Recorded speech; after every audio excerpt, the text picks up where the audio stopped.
¿Y si aprovechamos el aire de la tarde para conversar? La radio nos invita a encontrarnos y la ocasión se presta para que charlemos de todas esas cosas que de verdad importan. Lo que pasó y lo que el año nos depara. El quehacer diario, los proyectos, las iniciativas, la actualidad y las historias. Todos tenemos algo para contar. Queremos conversar y para eso estamos. Para escuchar nuestras voces en el 580 del dial y compartir un buen momento. Esto es La Conversación. La Conversación con Fernando Asciuto. Nos encontramos para conversar.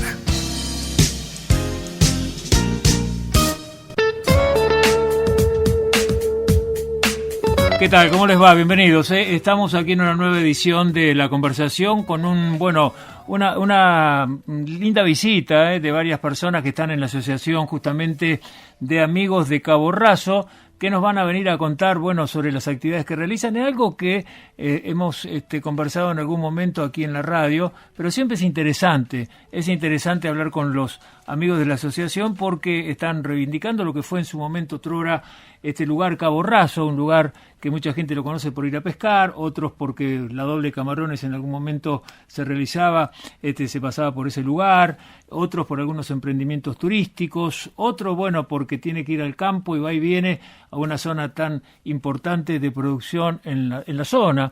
Así que por varios motivos se conoce Cabo Raso, pero lo sorprendente es que hubo una población, que había una actividad económica, que estaba el correo y telégrafos funcionando, que estaban los servicios, que había escuela, que había un mundo allí que para muchos se ignora.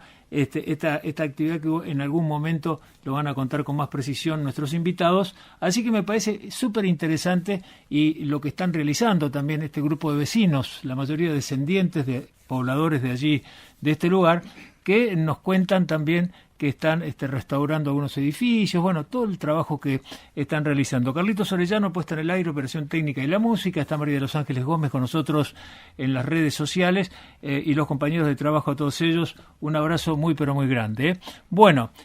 ¿Cómo le va Analía Judy? ¿Cómo anda? Bienvenida. Bien. ¿Cómo anda usted? Bien, gracias por venir. Muchas gracias a usted. ¿Cómo anda? ¿Bien? Bien. ¿Qué sentimiento le depara hablar de Cabo Raso? Porque Juan José me pidió, por favor, Sí. si podía aportar con algo sobre la historia familiar, y como él me habló anoche, fue todo muy rápido. Nosotros vivimos en Puerto Madryn y se nos complicó un poco venir acá. Le agradezco muchísimo, le agradezco que tuvo la amabilidad de venir y compartir una familia también muy conocida en toda la zona, un apellido con tanta historia en la producción, ¿no es cierto?, de la zona, ¿no? Sí, muchas gracias. Y yo precisamente para esta entrevista traje algo que escribió mi abuelo, al cual yo conocí, el papá de mi papá. Esto me lo dio mamá, un día me dice, tenés que guardar esto porque es parte de la historia de la familia y quiero que lo tengas. Entonces, ante el pedido, digo, lo que tengo más a mano, y me pareció muy interesante porque realmente es historia, cómo vino mi abuelo. Y vino en el Villarino. Después nos va a contar, ahora vamos a seguir presentando a quienes nos acompañan, porque realmente, es un gran honor tenerlos con nosotros. Está con nosotros el doctor Aníbal Contín. ¿Cómo anda, Aníbal? Bienvenido, ¿cómo anda? ¿Bien? Gracias por venir usted. ¿Qué los une a Cabo Raso, Aníbal? La familia de mi señora. O sea, ellos pioneros ahí en la zona, y yo soy un forastero que aparecí en el año 75 acá. Me trajo Pedro Chudi. Yo lo conocí a Pedro Chudi en Bahía San Blas. Estaba ejerciendo la profesión y en esa época el Ministerio de Salud de la provincia de Buenos Aires llamaba a concurso para cubrir los puestos de médico de playa. Y empecé en Montehermoso, Balneario Reste y Bahía San Blas. Y ahí conocí a Pedro Chudi. Una relación de amistad espectacular, un paisano que no se puede creer. Claro. Y y después terminé casándome con la sobrina. Está muy bien. Bueno, y usted también es un hombre conocido, obviamente, en el ámbito de toda la vida comercial, ¿no? Sí. Contienen varios Sí, emprendimientos sí, comerciales de la zona, ¿no? Sí. Tantos años por allí Sí, vendiendo sí. algunos vehículos. Citroën, concesionario oficial, Sí. el año 75 hasta que Añares, se fueron. Añares. El 79, después compré el Parque Hotel. Y pionero en Rentacar, Claro. que no existía, ¿viste? Claro. O sea, empecé en el Aeropuerto Viejo, ahí el Museo de la Bueno, Memoria. una historia en sí contiene, ¿eh? Es una historia también para un programa solo, Aníbal. Bueno, y está Rodolfo Vinarán. ¿Cómo andás, Rodolfo? Bien. ¿Qué tal? Bueno, gracias por venir. El otro día también estuviste haciendo ya alguna... vamos por segunda vez consecutiva. Está bien, está de muy bien. visita, Está muy bien. Bueno, a acompañando. vos te une la familia también, ¿no? Claro, sí, yo soy uno de los herederos del apellido y de la historia de Cabo Raso, así que acá estamos acompañándolo a Juan José en esto que está lindo. Se va armando de a poco, pero cuesta mucho, pero se va consiguiendo cosas. Sobre todo reunir gente que hay mucha vocación de hacerlo, pero bueno, hoy con el WhatsApp es más fácil, parece. Claro, sí, se logra más. Bueno, Juan José Truco con nosotros, ¿cómo andás? Bienvenido, Juan José, como Bien, siempre, Fernando, muy amable. Buenas tardes, gracias a vos. ¿Cómo andamos? ¿Bien? Muy bien. Bueno, contanos contento. un poco la idea esta de la asociación civil, justamente Amigos de Cabo Raso. A ver. Bueno, la idea comenzó cuando Cabo Raso cumplió los 100 años jurídicamente, que fue el 11 de julio del año 2021. Allí nos reunimos varios de los vecinos, con incluso integrantes de primera, segunda y tercera generación, y que tuvimos vinculación con la parte ganadera y con la parte comercial y también con la parte de los servicios que se brindaban en ese momento, como bien se explicó recién, vinculados a la escuela, al juzgado de paz, a la policía. Y bueno, a partir de ese momento decidimos fundar la asociación, continuamos con las actividades, hicimos varias presentaciones oficiales, estuvimos presentes con nuestro stand en la Sociedad Rural de Trelew ya en 3 oportunidades, en la Feria del Libro de Rawson del año pasado, y ya fuimos invitados para participar en esta próxima que arranca el 5 de septiembre. Y por supuesto vamos a estar presentes con todo en la Doble Camarones próxima del 5 y 6 de octubre. Que están preparando, ¿no? Hay un trabajo en conjunto de las municipalidades, no sé si las autoridades de nuestra Marivalle, no sé, la verdad exactamente no sé quién nos está organizando, pero sé que están allí poniéndose de acuerdo las municipalidades como para recrear esto, ¿no? Claro, la idea era esa, recrear y volver a insistir sobre la importancia que tiene la ruta provincial número 1, como lo explicaba Analía,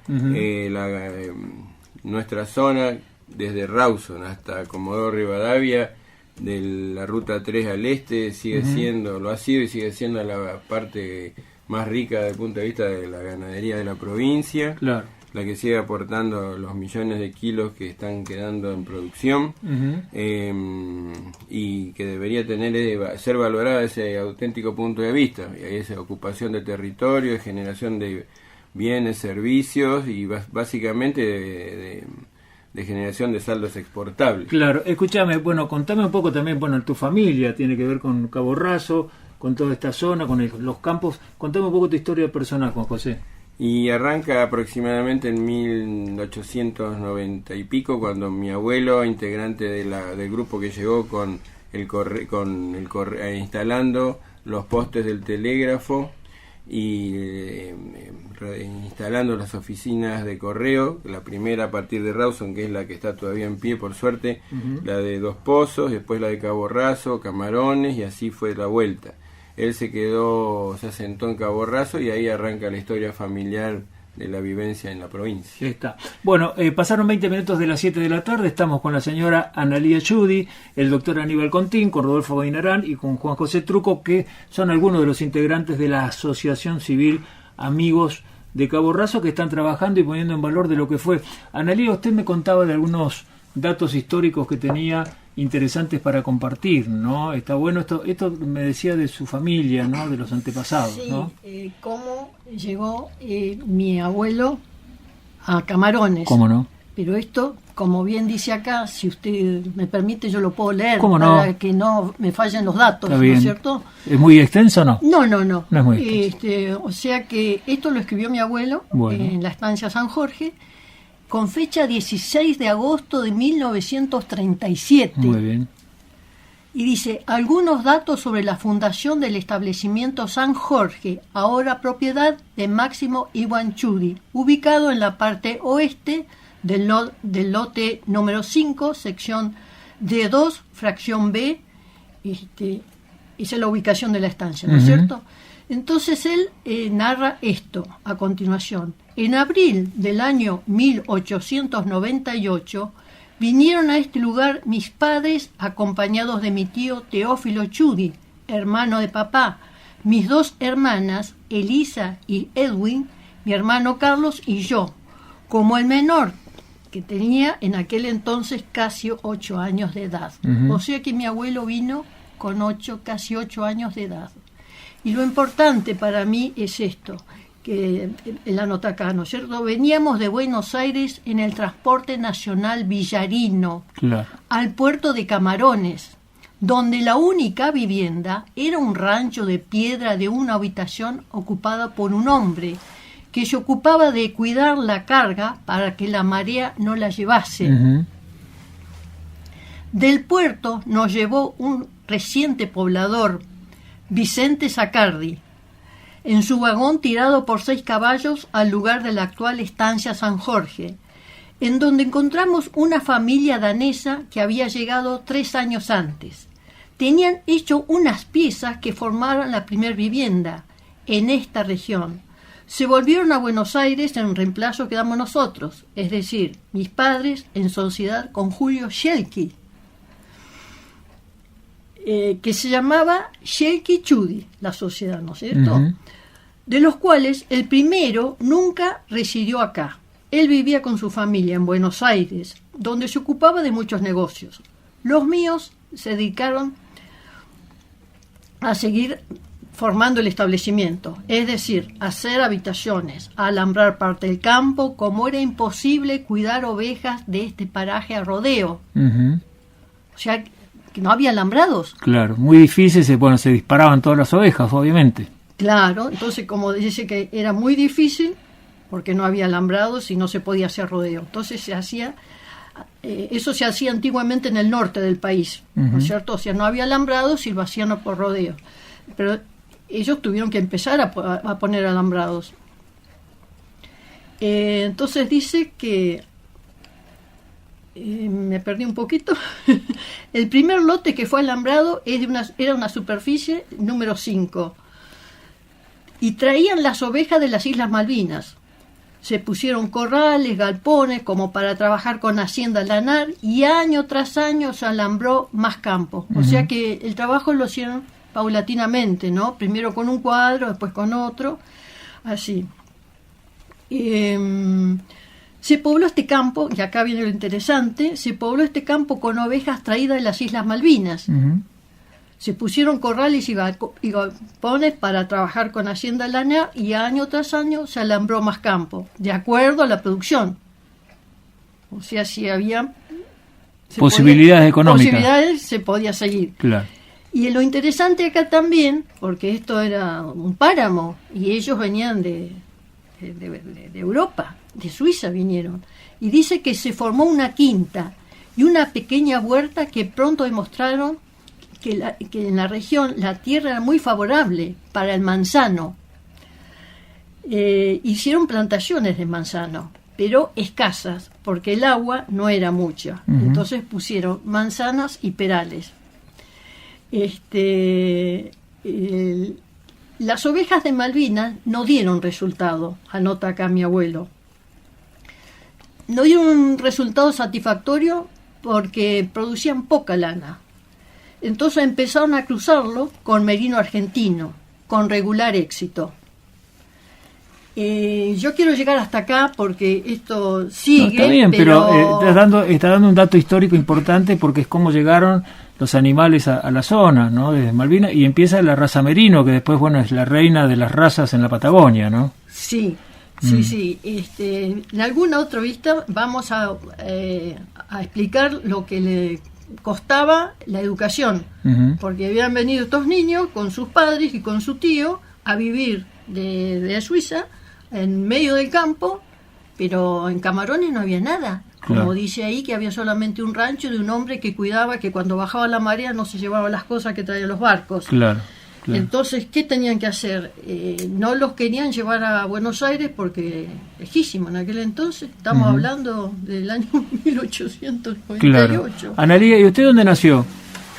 Y bueno, dicen que el nacimiento es un accidente. Sí. Mi mamá y mi papá, feliz matrimonio jóvenes, vivían en la estancia San Jorge. Bueno, Y cuando mamá quedó embarazada y ya estaba a punto de tenerme, fue a Buenos Aires. ah, Porque su mamá estaba en Buenos Aires y la familia generalmente se atendía en el Hospital Alemán de Buenos Claro. Aires.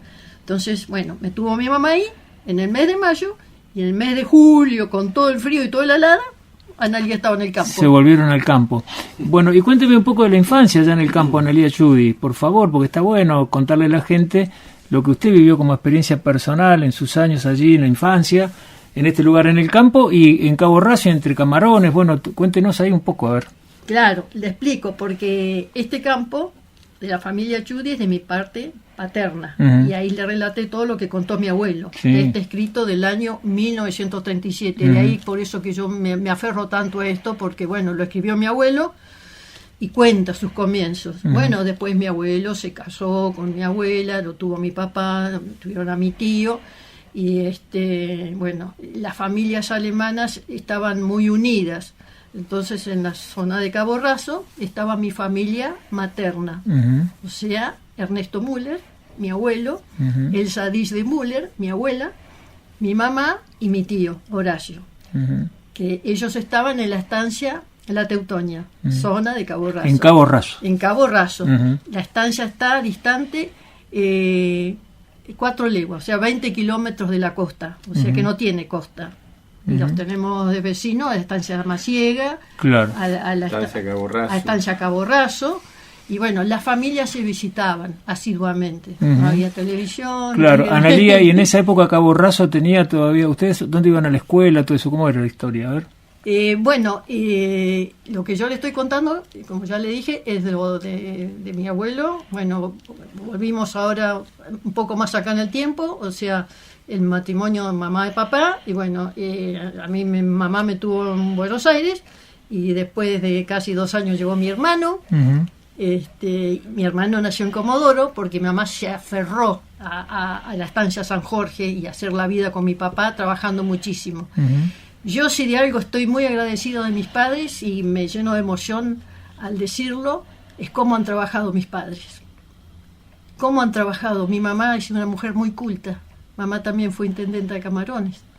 Y ella, la carretilla, la pala, la quinta, el jardín, las flores, atender a papá, atender la casa, la ropa, atenderlo a nosotros. Ujú. Mi mamá fue maestra nuestra también, porque no nos quería mandar pupilos. Ujú. Entonces un año tuvimos una maestra maravillosa, que un día voy a contar su historia, y después otro año mamá nos enseñó, pese a todas las cosas que tenía que hacer en la casa. Le estoy hablando del año 1950 y pico, antes Ujú. del 1960. Ujú. Mamá nos enseñó a mi hermano y a mí.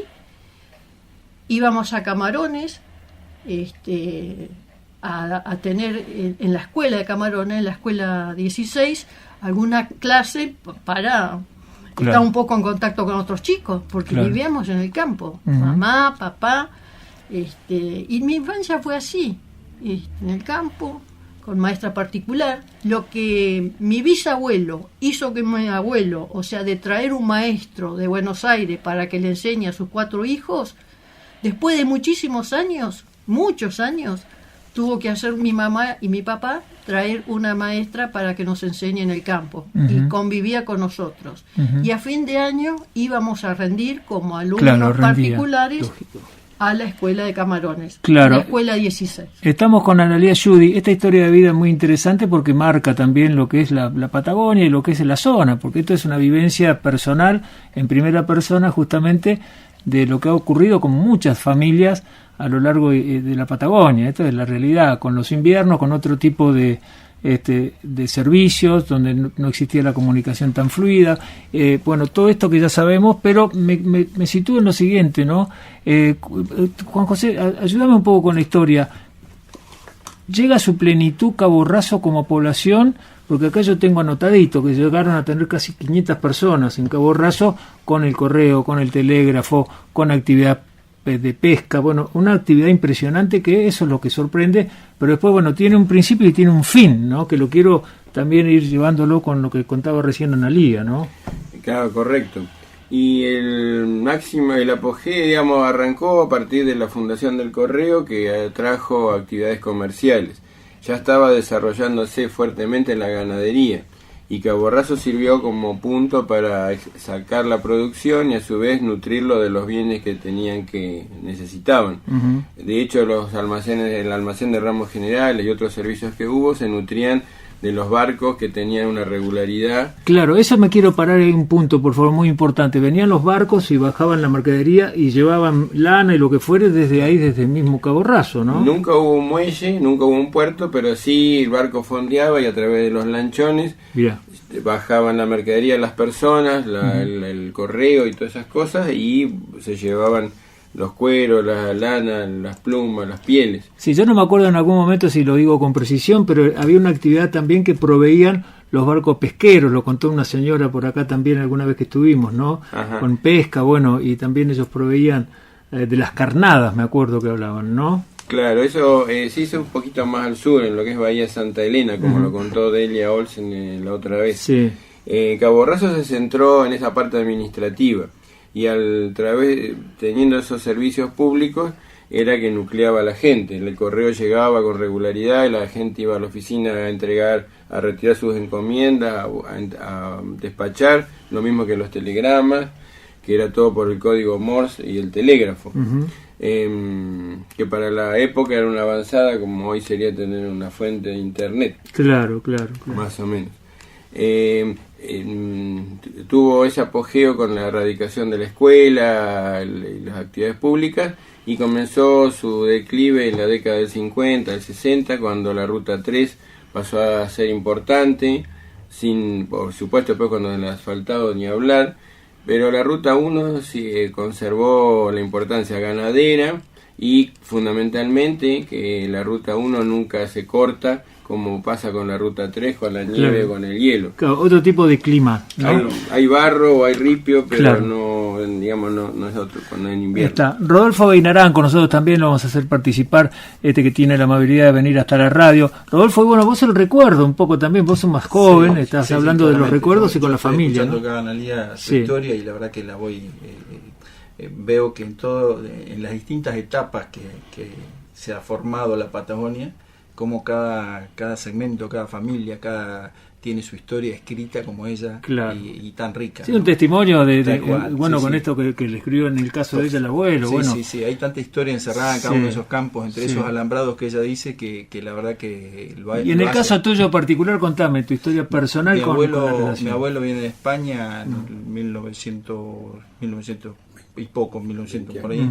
Y llega a Buenos Aires, de Buenos Aires llega acá rápidamente a la zona, a trabajar en el campo, viene con su mujer y un hijo, y en brazos y otro en la panza, así que ahí comienza la familia Beinarán en la zona, y comienza a trabajar con la familia precisamente Truco, ajá, con el campo de ellos, como empleado rural, y ahí desarrolla la actividad y hace su familia y se crían, nacen mis padres, sus hermanos, o sea, toda una familia desarrollada a partir de Cabo Raso como centro, como epicentro, ¿no? El campo de ellos está muy cerca.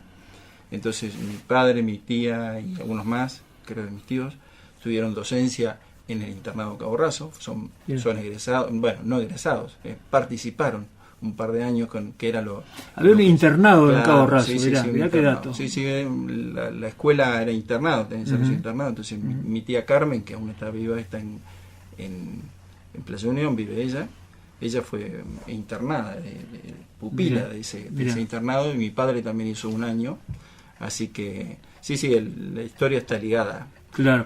Desde Trelew, ¿cuántos kilómetros son al sur por Cabo Raso por la Ruta 1 exactamente? 160 kilómetros. 160 kilómetros. Bueno, esta historia por allí, hay gente que está escuchando la radio que no tenía ni idea de que ocurría, a no ser, como decía yo al comienzo, de que se conoce Cabo Raso por otras historias, no exactamente por esto que estamos contando. Analía, ¿usted llegó a conocer toda esta infraestructura en Cabo Raso? No. No, porque bien, como decía Juan José, el declive de Cabo Raso empezó con el tema Los de la Ruta 3. Entonces, claro, 50. durante muchos años, Abeluto, el correo, que llevaba las cartas, toda la correspondencia desde Trelew, pasaba por Cabo Raso para dejar las cartas para los pobladores que vivían por ahí, ¿no es cierto? Y seguía el trayecto hasta Camarones. Dejaba las cartas en Camarones y volvía por la Ruta 3. Claro. Ahora le toca a Juan José hablar del claro. del Después vamos a hablar de Abeluto. Claro, vamos a hablar de Abeluto y toda la gente. Ya pasaron 36 minutos de las 7 de la tarde. Estamos con Analía Yudi, estamos con el doctor Aníbal Contín, con Rodolfo Abinarán y Juan José Truco, que armaron una asociación de amigos de Cabo Raso, que indudablemente la intención es recrear todo lo que había en ese momento de esplendor en Cabo Raso, y no por ser nostálgicos, sino por poner en valor lo que ocurrió en ese momento, y por otro lado también, por allí recrearlo hasta desde el punto de vista turístico. Bueno, hay una serie de cosas que pueden llegar a surgir en esta asociación, como en el caso del famoso colectivo de Abeluto. Juan José, ¿cómo es la historia de Abeluto? Y la historia de Abeluto es espectacular, porque con un colectivo de la década del 30 no fallaba nunca, transportaba personas, que por suerte hay cantidad de personas, cargas y animales. Y que todavía lo recuerdan al servicio como algo muy increíble. Claro. Circulaba por la ruta 1 cuando no era ruta, cuando era una huella de carro, cuando después fue abriéndose, y cumplía con regularidad. No solamente que llegaba en los pueblos, como decía Analía, sino que también a la pasada. Hay muchísima gente hoy que lo recuerda, que era tan puntual que se acercaba a la tranquera a recibir o a entregar cosas. Claro. Y bueno, en Cabo Raso hacía el intercambio de correspondencia, de personas, y seguía. Por suerte el colectivo, acá con una ayuda inestimable de Rodolfo, eso lo rescatamos. Rescataron el colectivo, pero me lo vas a contar después. Tenemos que ir a una pequeña pausa y después vamos a seguir conversando del colectivo de Abeluto. Continúe usted cuando apareció desde Buenos Aires, apareció desde por acá, La Plata. desde La Plata, apareció por la zona. ¿Qué le parece? ¿Cómo fue? ¿Cómo fue el encuentro ese con...? En la historia te conté que estaba ejerciendo la profesión de médico en Bahía San Blas. Sí. Y bueno, el ministerio te daba el hospedaje, la mucama y la enfermera. Y ahí en Bahía San Blas no había nada, estaba el club de pesca. Así que paré en el club de pesca. Y ahí, cuando llegué, imagínate vos, no había nadie. 2 personas, o sea que tomaba el sol todo el día. Y la encargada me empezó a contar la historia de Pedro Chudi, de un alemán loco que estaba en la isla, pues son 3 islas, Flamenco, Jabalí y San Blas.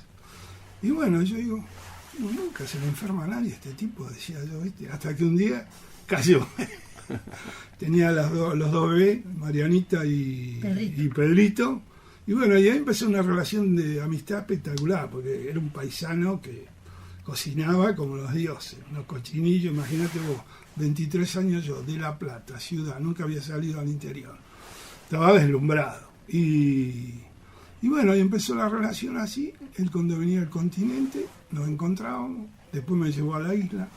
Y bueno, y después un día me dice, no, Torcito, ¿no quieres venir a conocer la Patagonia? Imaginá, le mandé un telegrama a mi viejo y me vine con Pedro. Pero él no me contó completo todo, me contó la parte tentándome. Y bueno, yo con la edad que tenía, soy medio nómade, ¿viste? Entonces, él había comprado una Ford 0 kilómetros en Carmen de Patagones y tenía que traerla. Así como a todos. Aprovechó y se vino por acá. Claro. ¿A la estancia esta que estamos hablando? No, al Verdín. Pedro Chudi era al Verdín. Después, en otro momento lo vamos a comentar porque eran 2 estancias. Sí. Mi abuelo fue a San Jorge. Y la otra estancia, la de al lado, la que después quedó para mi tío Pedro. Mi tío fue a la estancia Alberdín. ¿Dónde fue usted, Contín? Y ahí Pedro, conoció ese lugar. Sí, todo. Y bueno, y después se desarrolló, y bueno, y el destino de uno nunca lo tiene, no sabe dónde va a parar, ¿viste? Y después se desarrolló la historia con Analía, claro, de la cual, desde que estamos juntos, tenemos un montón de años. 4 hijos, sí, Claro. 53, ¿no? Claro. Sí. Claro. Y bueno, se quedó acá, comió calafate y se quedó por volvimos acá. a La Plata. Comió calafate y quedó acá. Muy bueno. Sí, chao. No, la primera etapa vivimos en La Plata, ¿viste? Ah. Después falleció mi padre muy temprano y ahí tuve, o sea, un toletón en el sentido de decir, cuando uno empieza las profesiones es difícil, ¿no? Y mi papi se fue un día para el otro con una CB. Entonces yo me despertaba a la mañana, ¿qué hago? ¿La profesión o defiendo lo que le costó la vida al viejo? Así que no me equivoqué, me dediqué a los negocios de mi padre. Siempre en La Plata. En La Plata, o sea, la empresa constructora, materiales de construcción, una estación de servicio. Y después siempre en el verano veníamos a pasar un mes acá a Camarones. El campo, ¿viste? claro. Y bueno, en el fondo uno es comerciante y empresario. Así que empecé a recorrer, preguntar, estaba Citroleo allá en la 25 al fondo, y bola. Así que le vi la faceta comercial con el auto acá en la Patagonia, y bueno. Primero fui y planteé el negocio en Citroën allá en La Plata, y me conocieron. Después voy de vuelta al tiempo, 4 años, 3 años, más o menos. Aparezco de vuelta, me atiende el mismo Comestact y me dice, ¿qué anda haciendo? No, venía a plantear esto, a ver si puede ser. Quiero poner un concesionario en Puerto Madre. Y no entendía nada, ¿viste? No, le digo, si usted me dice que sí, lo pongo, si no, no. Y bueno, desarrollé el concesionario, hasta que cerró Citroën, se fue, desapareció. Que eso fue cuando, en un congreso que se hizo en París en el año 78, 79, el presidente de la PSE, Peugeot Citroën, hablaba de la reconversión de la industria automotriz a nivel mundial. Mirá. ¿Y después qué pasó acá? Apareció Autolatina, Claro. Ford, Volkswagen, Sebel, Fiat, Peugeot. Y bueno, y se fueron. Y se instaló en Puerto Madryn, entonces. En Puerto Madryn. En Puerto Madryn con el 50. concesionario. Empecé ahí, sí, fue el primer concesionario oficial. Está bien. Estaba ahí en Mitre y España, España. Con un Madryn un poco más chiquito que ahora Y también. 12.000 habitantes, Claro. que era lo que le Y gustaba. ahí se en decidió realidad. venir para acá. Y sí. Bueno, tenemos que ir a una pausa. Pasaron ya 42 minutos de las 7 de la tarde. Estamos con la señora Analía Yudi, con el doctor Aníbal Contín, con Rodolfo Abeinarán, con Juan José Truco, en esta linda conversación de hoy, recreando aquellas historias de Cabo Raso y el futuro también, porque no solamente es hablar de historia, sino de lo que viene entre la nostalgia, los recuerdos y la gran producción que hay en toda esa zona, sobre todo el tema del merino, que según tengo entendido, lo muy poco que sé, son lanas de excelencia, que son las mejores merinos del país, según tengo entendido. Así que bueno, ya volvemos, una pequeña pausa y volvemos. Sumate a la conversación por LU20.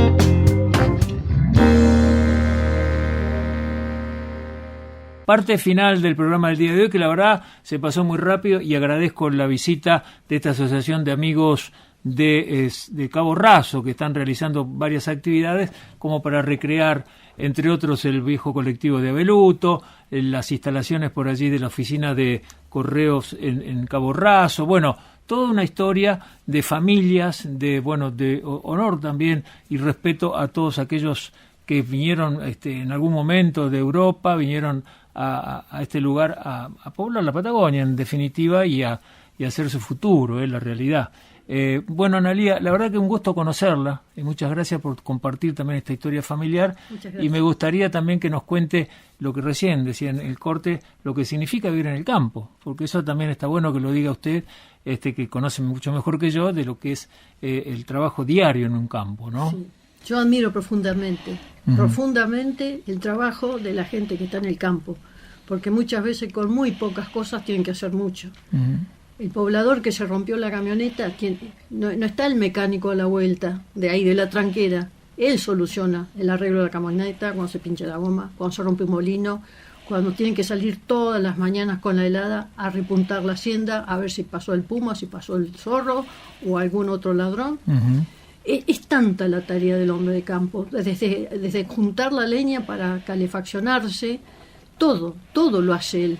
Y las mujeres que acompañaron a esos hombres, como el caso de mis abuelas, como el caso de mi mamá, es increíble la historia, porque ellas era todo para la casa, para el marido, para educar los hijos, y gente con cultura. Mi mamá era una persona muy culta. Mamá hablaba 2 idiomas, hablaba inglés, hablaba alemán, le encantaba leer, pero ella amaba San Jorge, por eso hoy quiero recordar a San Jorge, donde estaba mamá, papá, por suerte sigue estando mi hermano, que le quiero mandar un saludo, un abrazo grande a Iván, a sus hijos, que eso no se perdió, porque esta estancia, como estábamos leyendo, del año 1898, ahora sigue siendo la misma familia, y todos trabajan muchísimo, mi hermano y sus hijos, Carlitos, Ivancito y también Juliana, y por supuesto la esposa de mi hermano que la acompaña a él, y son pocos la gente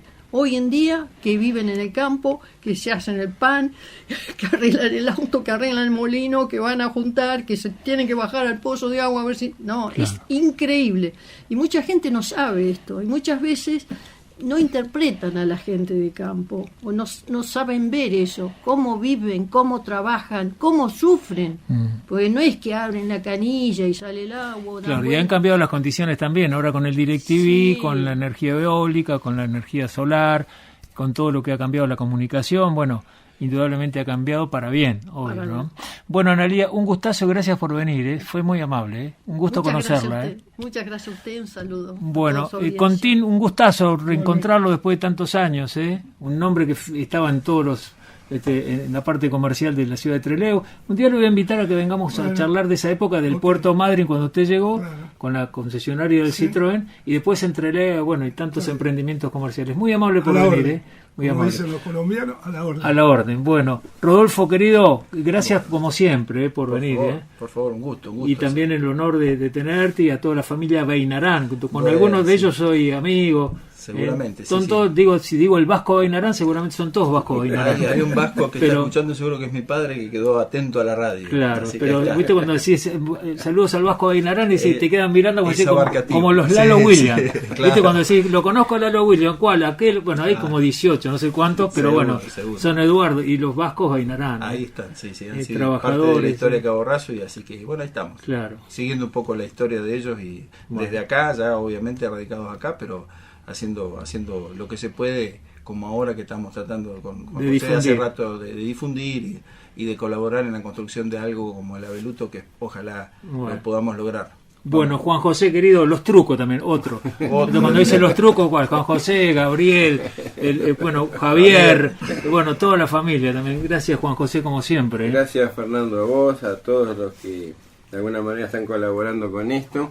Esperemos en un breve tiempo poder ya tener el colectivo Abeluto en donde debería estar. ¿Están trabajando? Sí, estamos trabajando. Nuestro problema son la falta de sponsor, porque no hay plata. No hay plata. Dijo, y no hay plata. Entonces la parte mecánica y la puesta en marcha es pesado, pero y a su vez como punto máximo sería recrear la oficina de correos para que todos en la zona y quienes nos visiten puedan gozar de esa historia a través de un centro cultural y de un museo, para lo cual ya tenemos infinidad de ideas y de elementos como para contar. Bueno, otro de los temas que no tocamos recién también es el tema que hay mucha gente que va a realizar actividades náuticas y a surf o el surf. Es impresionante, son unas playas increíbles, y para pescar también, ¿no? El tema del deporte ya está catalogado Cabo Raso a nivel internacional. Claro. Vienen periódicamente surfistas de Australia, Nueva Zelanda, de Brasil, de Portugal, que consideran a nuestras olas como de primer nivel. Mirá. Y es un muy lindo atractivo, que combinado con nuestras historias y con nuestras realidades sería para Trelew en particular, para Camarones, para toda la provincia en general. Por eso es muy bueno lo de esta edición de la doble Camarones, y se puede concretar, que seguramente así va a ser porque lo anunciaron. Sí, acá tengo 5 o 6 de octubre vuelve la tradicional doble Camarones. Claro. El circuito iniciará en Trelew, continuando por Rawson, la Isla Escondida, Cabo Raso, y finalizará en Camarones. Se establecerán puntos estratégicos a lo largo del recorrido para asegurar la seguridad de los participantes. Esa es la información. Vamos a estar seguramente ahí participando, con autos clásicos. Y no creo que lleguemos con el Abeluto como auto de cierre, que nos encantaría, pero no creo que lleguemos. Bueno, agradecidos, muy amables por venir. Gracias a vos, Fernando. Muy bueno, amable. lindo programa hoy con la Asociación de Amigos de Cabo Raso, con la señora Naría Yudi, con el doctor Aníbal Contín, con Rodolfo Aguinarán y Juan José Truco, que tuvieron la amabilidad de llegar a los estudios de la radio para hablar de estas ideas, ¿no? De lo que se puede recrear, lo que en un momento fue, y a aquellos que les inquiete por allí el tema histórico, una localidad que tuvo hasta 500 personas, con sus escuelas, con los ramos generales, no sé si un cementerio, también digo bien, el cementerio que está, obviamente, bueno, hay toda una infraestructura armada como una ciudad pujante, que después las vicisitudes de la historia cambió con la Ruta 3, dejó de tener la principal atracción allí, que es justamente unir las ciudades con camarones, bueno, y el pavimento y el asfalto. Pero bueno, lo cierto es que esto sucedía en Cabo Raso, este lugar cerca de la ciudad de Trelew, 160 kilómetros hacia el sur. Bueno, los dejo hasta mañana, si Dios quiere. Yo los espero a partir de las 9 de la mañana, como todos los sábados, de 9 a 1 de la tarde, hacemos Acá Estamos, y ya llega nuestro querido amigo Hugo Esfiligo hoy con todo su equipo para justamente hablar de los motores a pleno. Que la pasen muy bien, que tengan una linda noche, y mañana los espero a la mañana. Hasta siempre. Chau, chau. Muchas gracias. Nos encontramos para conversar. La conversación con Fernando Asiuto.